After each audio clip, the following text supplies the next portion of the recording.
You're here with me, Tash, on Buccaneer, your source for what they don't want you to know. In today's world, we've all had to get used to our every move being tracked by the optic on our temples, by the cameras around us, and with every click we make online.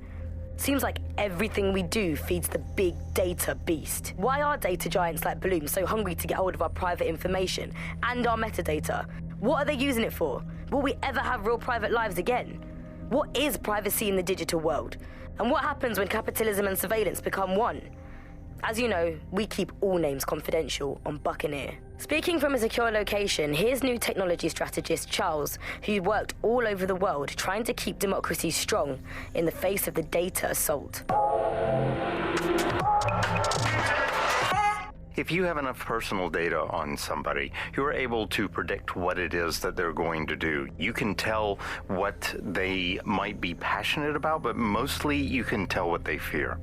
And if you can tell what someone fears, then you can manipulate them and you can move them in particular directions. Like, data is collected on citizens in every possible way.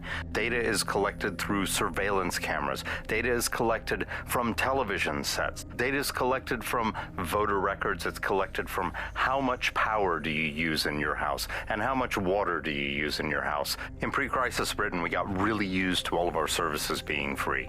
Everything suddenly became free that was digital. But what people forgot is that if you're not paying for it, then you're the product being sold. If technology brings out the worst in capitalism, capitalism brings out the worst in technology. Senior academic Alfie tells us how big business repurposes big data. Historically, what's happened, of course, is that people have traded their privacy for their convenience. As smartphones and other kinds of technology came in and became mass-consumed, mass-used items and technological objects, gradually people were so attracted to the affordances of these technologies that privacy kind of retreated into the background and into a state we've got now where it's essentially gone.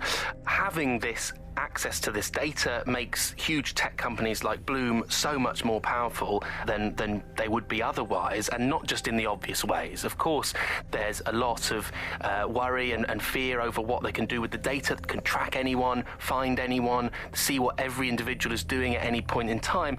But I think there's even deeper reasons why this data empowers these huge companies to control our society and make us do things. So lots of predictive technologies which are implemented by these tech giants.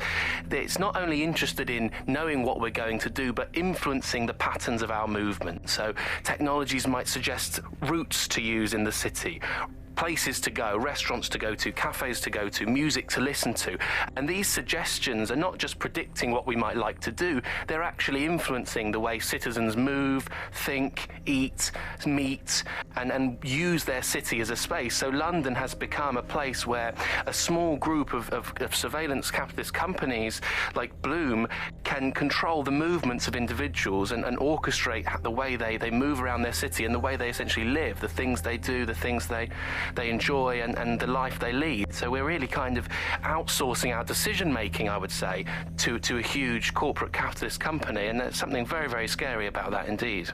All these technologies can be used to not only influence us to act as the perfect consumer, but also to prevent us from doing radical and revolutionary things. So technologies in foreign nations that have been used are things like heat map features which show where populations are gathering. In-game rewards can be offered to people to take different routes, things like that. Traffic data can be manipulated to prevent people gathering and protesting, as has happened in some of the authoritarian regimes across the world recently. So what we're looking at is not only a set of technologies which make people behave as ideal consumers, but ones which actually can be put to use to prevent radical and disruptive behavior in the city, which limits the power of any kind of revolutionary force. So if you thought you had a private life, get used to it. You don't. And we're not going to reclaim our lives without a fight.